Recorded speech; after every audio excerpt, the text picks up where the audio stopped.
So we come again to this practice, and it has an element of ritual.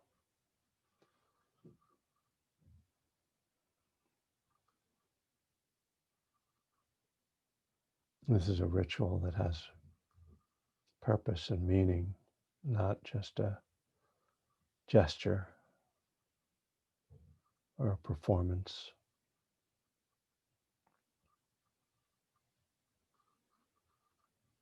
But to connect with it as ritual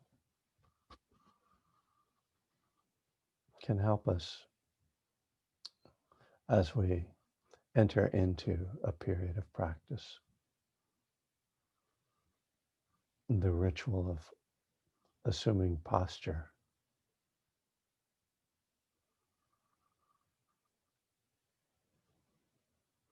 the ritual of softening the body, of arriving in this moment.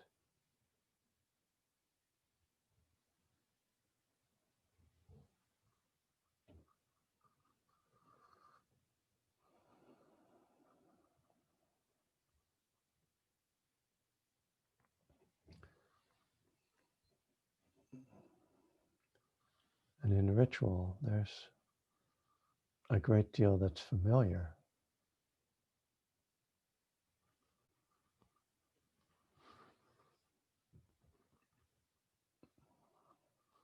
So you might be familiar with feelings in the body, familiar with the mood. Maybe you have a meditation mood or a sense of connecting,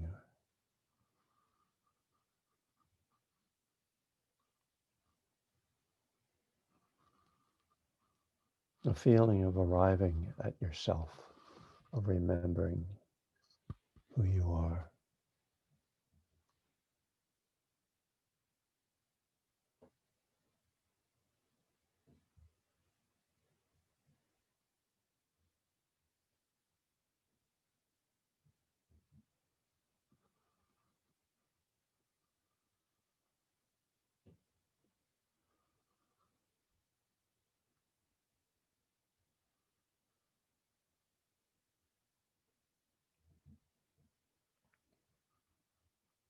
Take some time to scan through the body.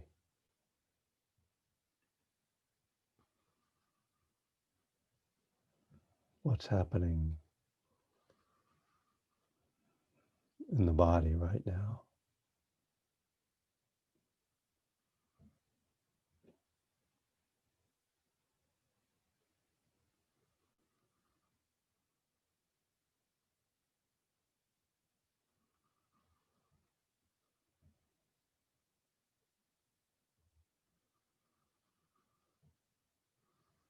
Are there places that need care, softening?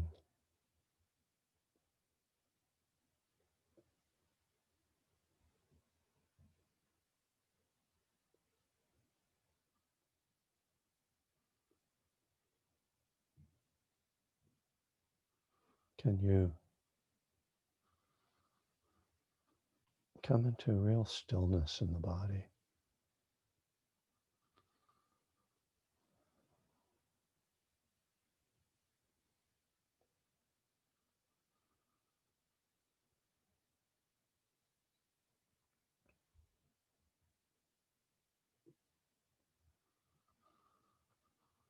This too is part of the ritual of meditation.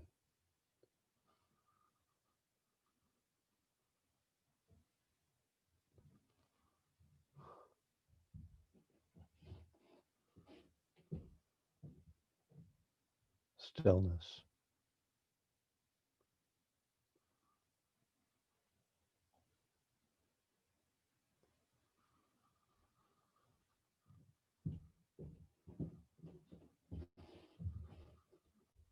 when the body is very still,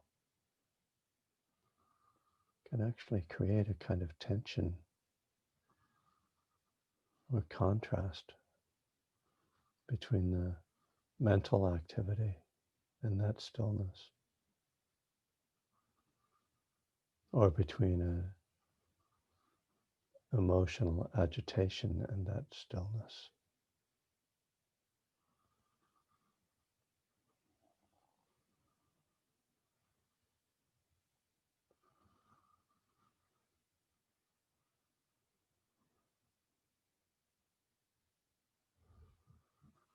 But the physical stillness can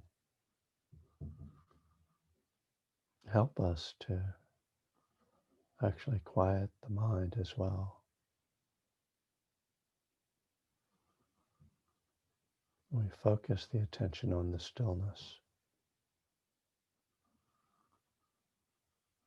and then we bridge the mind and body with the breath.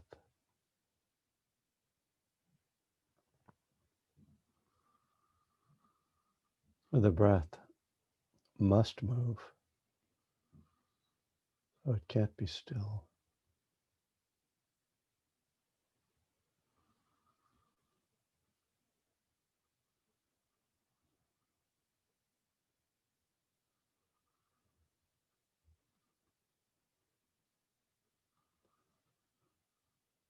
But as we pay attention to the breath,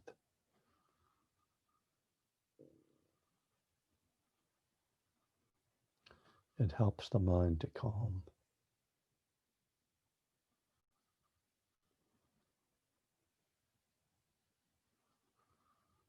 It inclines the mind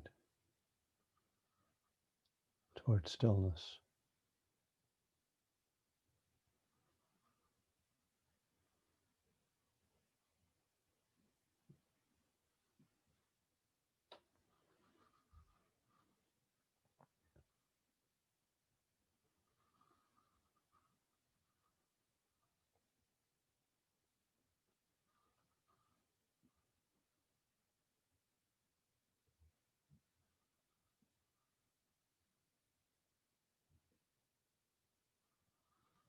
Feeling the touch and movement of breath.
Acknowledging the pull away from stillness, the mind that wants activity, distraction.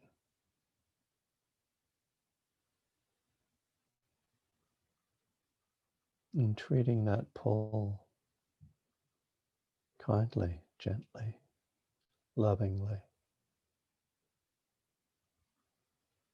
as we guide it back to the breath and the stillness of body.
So we're still in this exploration of the 7 factors of awakening.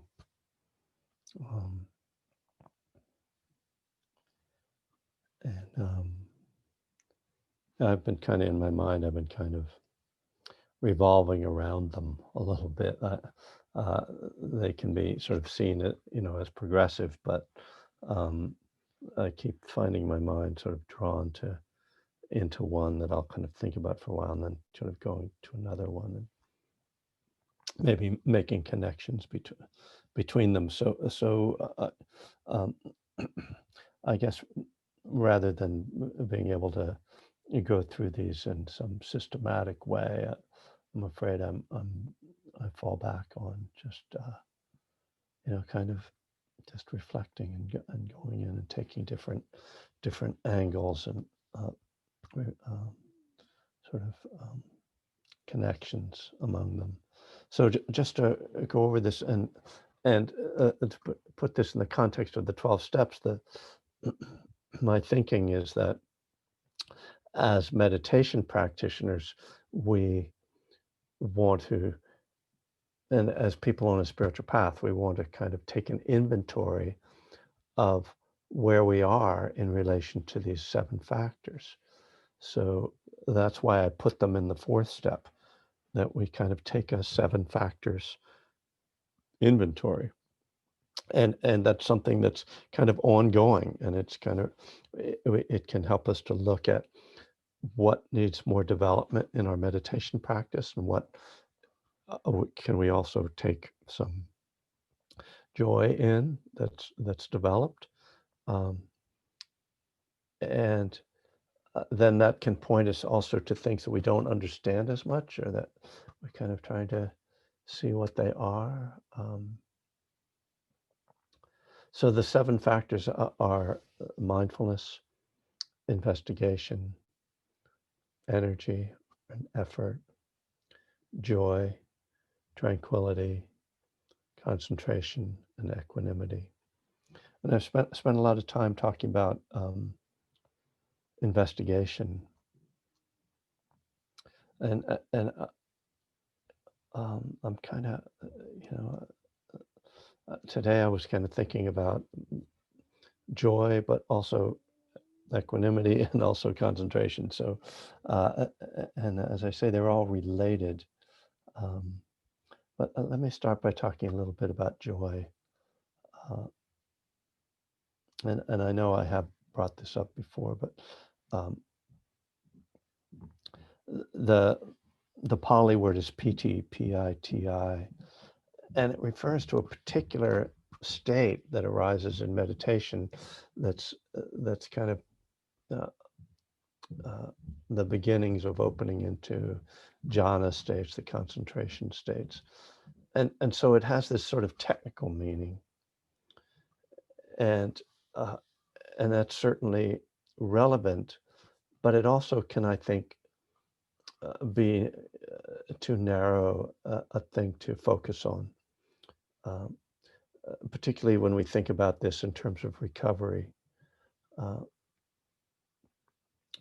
That what I think is, or I'm more interested in looking, is at joy really in the not meditative state, but joy in our lives. And when I first got interested in this through James Barras, one of my teachers and one of the founders of Spirit Rock, who quite some time ago started to talk about happiness and joy, and kind of bringing it into his teaching, because he saw that a lot of people who would get into Buddhism would take it very seriously, and that there could be this sort of heaviness about the way people approach Dharma, and that he felt that was both a misunderstanding and an unhelpful way to think about Dharma practice. Um, And he started with this book called How We Choose to Be Happy, uh, that his wife gave him. It was like for Christmas. It was like 20 years ago or something. And uh, when I first heard him talk about it, part of me was kind of skeptical, like, oh, this is kind of some kind of cheesy self-help stuff, you know, happy, happy, joy, joy, and and but then as the more he talked about it, the more I saw uh, the skillfulness of what he was talking about. Um, and that was interesting. This book's called How We Choose to Be Happy, uh, and the very idea that we choose to be happy was sort of the central premise, or certainly starting premise of the book. Uh, and so the book is structured around the stories of people who make certain choices, and that they had like 7 choices or something like that, or 9 choices, I forget. Um, and I actually referred extensively to this book in my own book about joy, Recovering Joy. And I tried to build like exercises or reflections around each of these choices. Uh, but and perhaps I should have, like, if I'd have planned that I was going to talk about this, maybe I would have gotten out one of those books. But maybe we'll do that on Friday. Um, but the premise that I think is important is kind of seeing how we undermine our own happiness in choices we make. And this ties in directly to recovery, right? Because we know that, like, addiction itself is this, in the simplest terms, uh, an unwise choice, that we make. I mean, it starts as a choice, right? Eventually it stops being a choice, but we start to drink and use or act out addictively as a choice because we think it's a solution to life. And so starting to see how the decisions we make and the choices we make as being directly related to happiness. And so like typically, like one of the choices people make in life is, oh, I'm going to take a job that I hate, but it'll make me a lot of money, right? And that's a way to be unhappy but rich, And okay, you can choose that, right? That's an option. But if you want to be happy, then maybe you should choose a job that you love, or that at least doesn't, or at least that you don't hate. Um, it talks about how we get pressured into making decisions, that we make choices based on social pressure. Uh, our family wants us to do something, or thinks we should, marry this person, or take this job, or live in this place. And instead of doing what we want to do, we do what we feel pressured to do. So there's really a sense of freedom that comes with this idea, like, I'm going to make the choices that are going to make me happy. Now we can also say that, like, okay, there can be an element of this starts to sound very selfish in a way, and it's not to suggest that happiness doesn't also come through doing things that make other people happy. But as we know, we have to be very careful about that, uh, because there is this thing, codependence, in which the actions we take are really not associated with our own happiness. They're just in order to satisfy other people, in this dysfunctional emotional feedback loop, in which we think that if we can make them happy or appease them, that somehow they're going to take care of us, and those really messy uh, relationships that cause so much suffering in our lives. So this idea of uh, s- seeking joy as making happiness a priority, rather than being good or doing the thing that we're supposed to do, or achieving something, success, so-called success.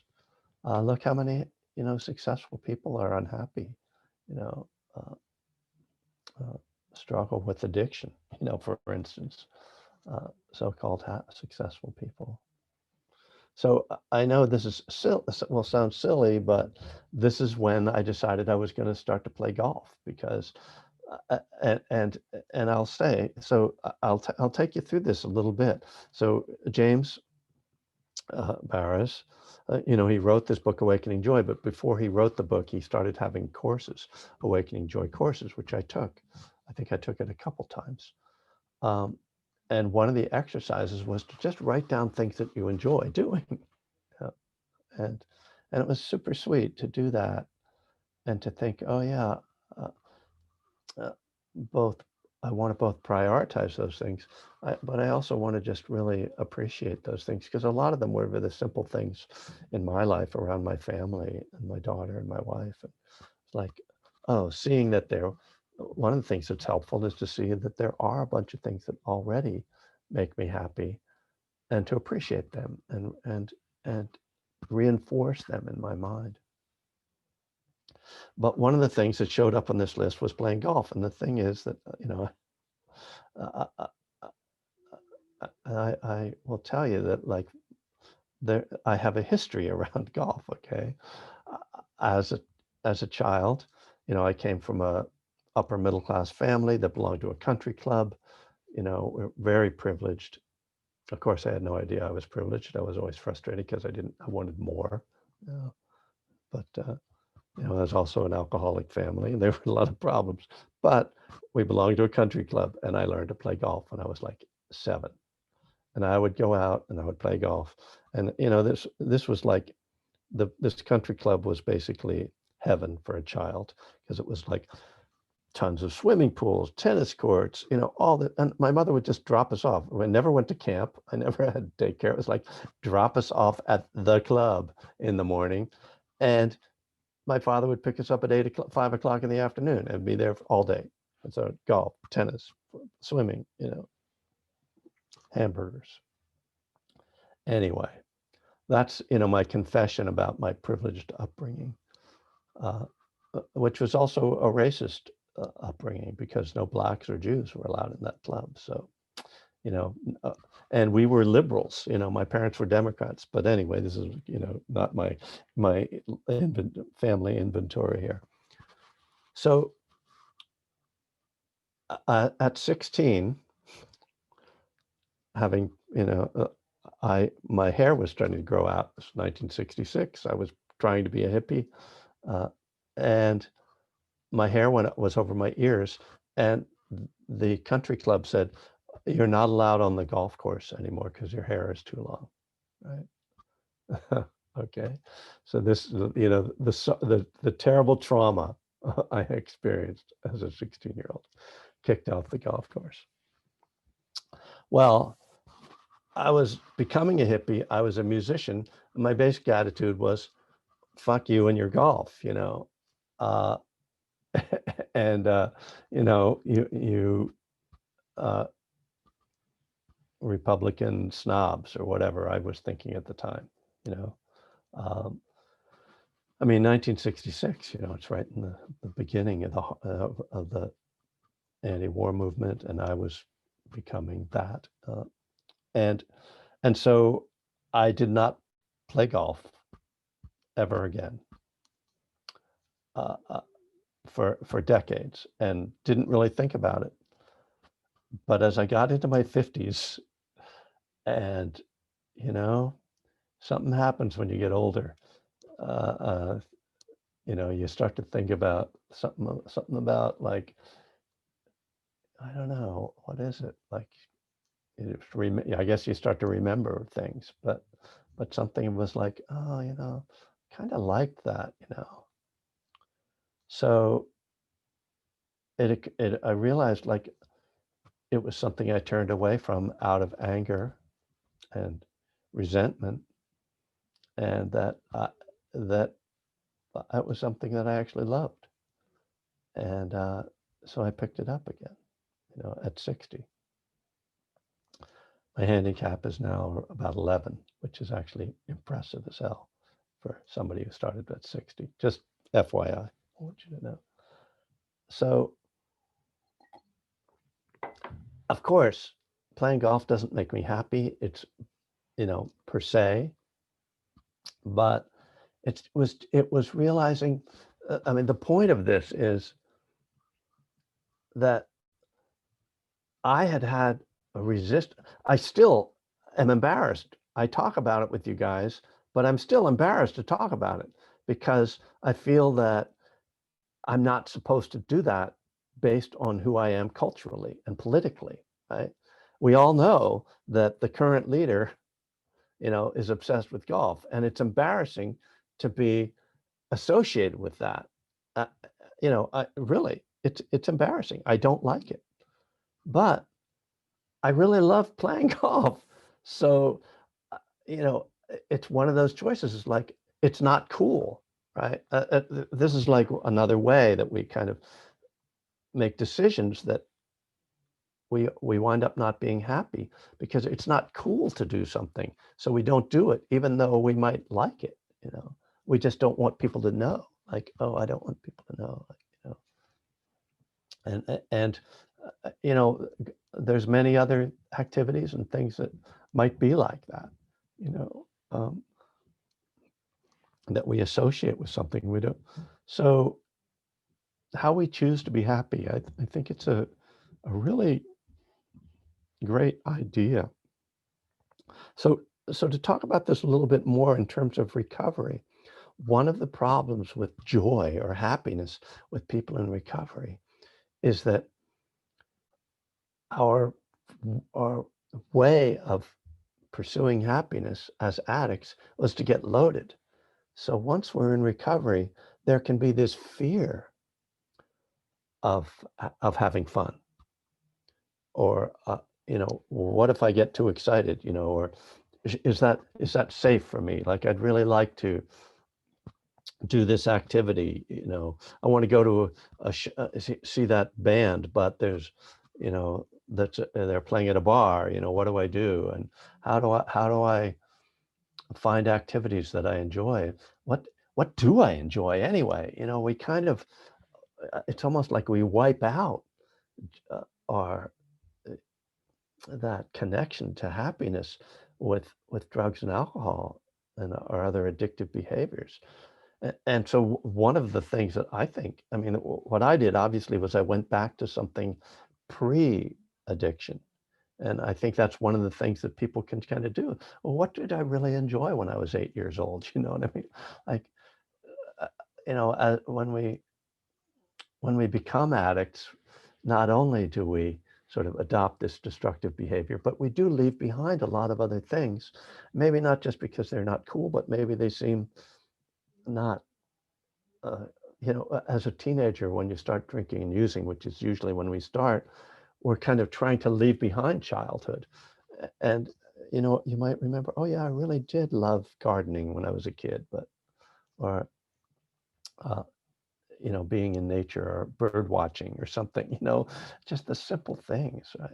And that's the other thing about addiction. Like, with addiction, we're going for this, we want the big hit, right? We want the big, let me, stronger, 151 rum,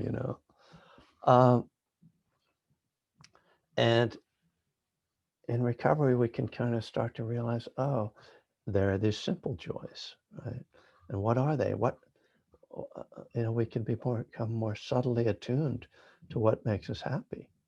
And they can be very, very simple things. It's amazing to me how just opening my front door and stepping outside in the morning, it can be this really uplifting moment. And I just have to pay attention to it. That's why mindfulness is so important.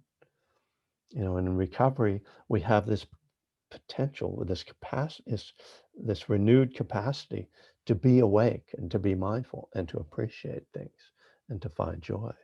And so we start to, so I guess we could sort of combine this with investigation, right? Investigate what brings joy, and investigate what is joy, or maybe you don't like the word, maybe joy is too strong, maybe happiness or contentment, even how we define that is very important too, because language, uh, we have a lot of conditioning around language, and the idea of what is happiness is something I've, spent quite a bit of time thinking about, and and one of my points in recovering joy was that happiness isn't just your mood. That again, that's addictive thinking, that I've got to keep my mood stimulated. I've got to keep my mood up where, I've got to keep away all the difficult feelings. But that happiness is more about our life. And I have this line in the book, something like, uh, I I can be I can feel depressed but not be unhappy. You and sort of explaining what that means, that there can be this very difficult mood, but I know that it, my, my difficult mood isn't because there's something wrong with my life or something that I'm not happy about in my life. It's just that this is a difficult time or a difficult moment or a difficult feeling. But it doesn't mean essentially it doesn't mean something has to be fixed. I don't have to, get out there and like get rid of this feeling, or I don't need to uproot my life. Oh, I need a divorce. I need to move to Ireland. Which actually I might need to move to Ireland. But that aside, that kind of, again, that addictive thing of like, this isn't okay. I have to fix it now, and it's like, no, actually, it's okay. It's okay. It's okay to be sad. It's okay to be anxious. Uh, the bigger question is that a symptom of something bigger that needs to be addressed, or is it just a mood, or is it just this day? I mean, right now, how can we how can we even know? Right now, it feels as if each day is just I mean, it's one day at a time, just to get through each day, um, and not take any mood too seriously. You know, um, I don't know how anybody can be in a really great mood for a sustained period of time right now. It's just there's too much negative stuff happening in the world. So even maintaining just balance, and again, this is why we need to. Well, maybe maybe this is a contrast. Despite the fact that it's okay to have moods, that doesn't mean we shouldn't do things to bring joy, momentary joy, uplifting mood joy. Uh, and our challenge as people in recovery, which I think is a big challenge for us, is to find those things, uh, and to really, and it takes a real openness, a real willingness to consider what what what does bring me joy, what does uplift my mood, that's okay, that doesn't harm me, that's not destructive. You uh, Going to the farmer's market, and making a great meal. I mean, I have a policy, like when it's time to do the dishes, it's rock and roll time. Like I just like, it's I'm gonna find some music and I'm gonna turn it up loud, and that just almost invariably gives me a boost for that moment. Some song comes on, uh, and I'm just like I'm dancing in the kitchen as I'm like drying the dishes. Right? I mean, it's simple stuff, but we have to do it. You know. So I guess that's yeah. I think that's gonna really mean I'm gonna have to talk more about joy. on Friday. And Friday's going to be tricky because we still haven't figured out, because we're going to have the retreat going on one Zoom account, and then my class going on. And we still haven't tested that, Angela. Why haven't we done that? We have to do that. We forgot, but we will. I know, but it should work. But yeah, I'll do a little excavating and bring you a few more.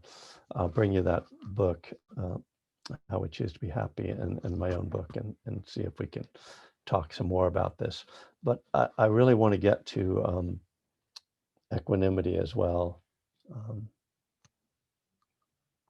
I know each of the, whenever I think about the factors, I'm like, oh, but I really want to spend time on, well, we'll do some time on concentration too. We absolutely have to.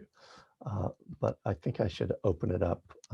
Does fishing count? Fishing, it seems perfect as long as you catch and release. Other than that, it's not my business what you do with it. Fishing is a very meditative activity, especially since you never catch anything. Yeah, that's basically requires great acceptance. Yeah, I used to fish, but the last time I fished was like when I had to like club the fish on the head with a rock, and I was like, oh, I can't do this anymore. This is painful. Anyway, anybody have anything to share, or chip in or ask a question or something here?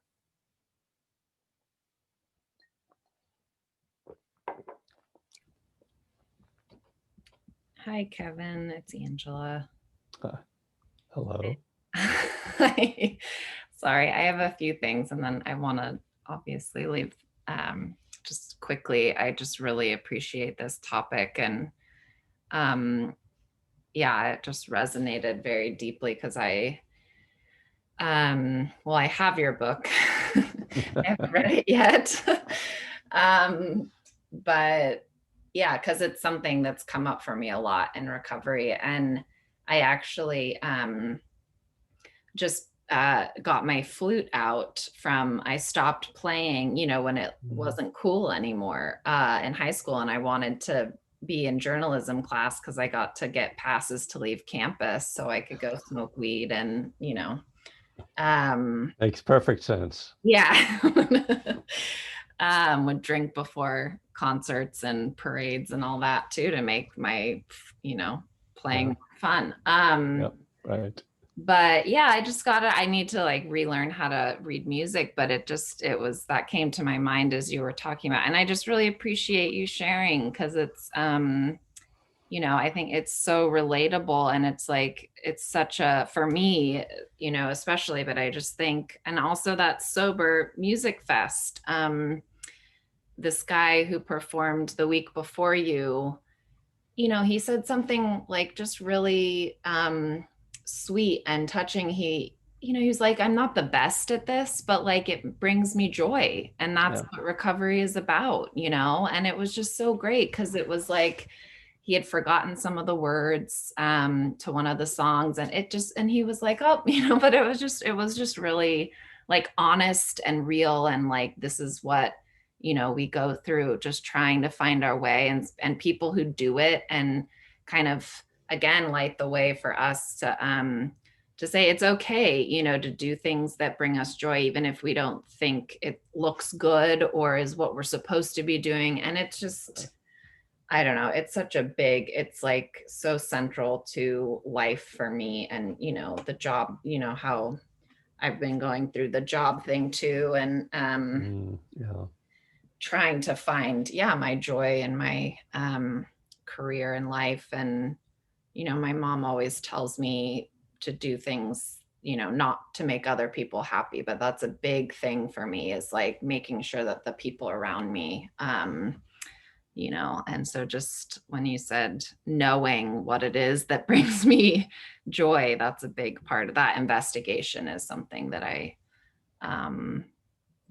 want to do more of, I think, because I just never really asked that question of myself, so I just really appreciate it. And thank you for talking about this. Yeah. Yeah, thank you. I mean, you definitely hit on a lot of the issues, I think. And right, I mean, around work, uh, I don't want to put out the suggestion that like, oh, you shouldn't worry about making money. Yeah, you know, we need a certain amount of money in order to be happy as well. You know, poverty is not like a route to happiness. You know, so it's not simple. Um, you know, it's not, especially work. It's not a simple question that we can just dismiss. You know, I want to be a gypsy, so I'll just get a van and some, you know, pots and pans and go around. What do they call it? A tinker or whatever they are. Um, yeah, there's something else you said that reminded me of something. But yeah, I mean that thing of, you know, as I've been listening to music, and of course, as old people do, I listen to old music a lot, and noticing that um, a a lot of songs I'll hear and I'll think, I remember listening to that when I was high, and I thought they engineered this, particularly the engineering and producing, was done in order to like create an effect that people who were stoned would really appreciate, you know, particularly in the late 60s. And you would have the whooshing sounds and, you know, strange guitar sounds and things. And was thinking like, does that stuff sound good when you're not high? Or like, I don't have any more, I can't be objective about it because it's just like in my DNA to like it, you know. But you know, it's just interesting because some things you listen to and you think that really sounds stupid. Like, why did they make that?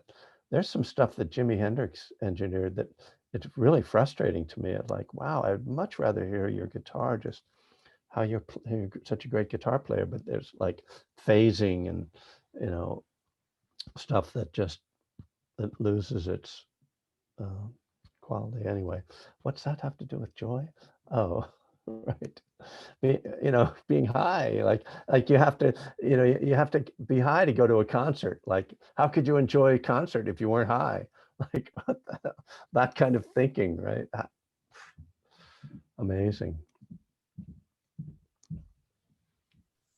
Maybe one more comment if there is one. Hey, Kevin. Hey, Uh, this is, Go ahead. I'm sorry. Hi, Kevin. Just real quick. This is Michael. Hi.